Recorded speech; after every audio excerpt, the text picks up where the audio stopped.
Last video natin ay kinikwento ko ang pagbiyahe natin patungo sa Cebu at papuntang Dumaguete, kung saan tayo natulog, kumain at bumiyahe. At sa video na ito ay kikwento ko ang aming pagpunta doon sa Negros Occidental at pagpauwi namin dito sa Southern Leyte. At sa di inasahan ay mamit natin ang sikat na artista dito sa Cebu City. At lahat ng yan, ito yung mga ganap dito.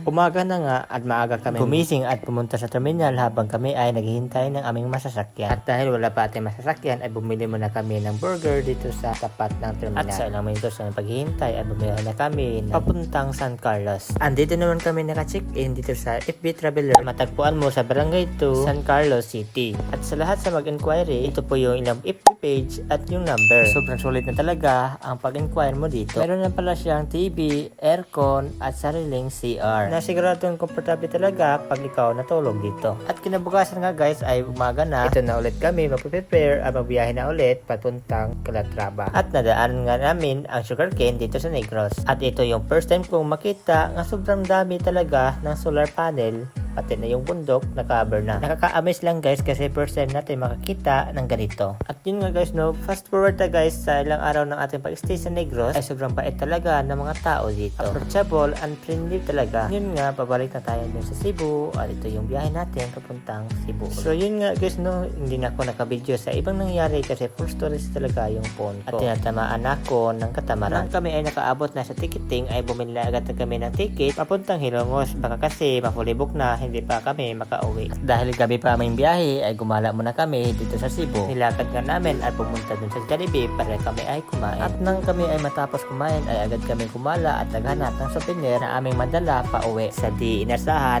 ay nandito din yung sikat na artista na aming hinihintay at kikitain dito sa Cebu. Walang iba kundi ang aming kaset.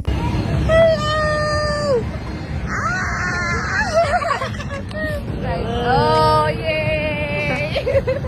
Matagal-tagal na rin kami hindi nagkita-kita ng aming mga kaset. Kaya sobrang saya talaga kahit short time lang kami magkasama. At igagala daw niya kami doon sa Puso Bilin kasi hindi pa namin alam kung aling mga spot o saan mga spot ang dito sa Cebu City. Kaya dito kami dinala sa Puso Bilin. Sa pagdating mo dito ay nagbubungad talaga ang mga masasarap na mga pagkain. Yung mga unlimited lechon, yung mga seafood, at iba pa.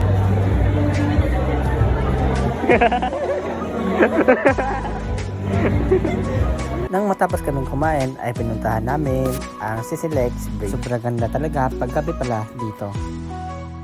At yun lang po lahat yung travel natin guys papuntang Cebu, Dumaguete at Negros Occidental. At big things talaga sa mga opportunity na maging part at mag-experience ang ganito. Maraming salamat talaga. Yun nga guys yung ating video. So this is our travel. Marami pa tayo hindi nagkita at hindi napuntahan. At this is our travel and see you in the next video. Bye bye.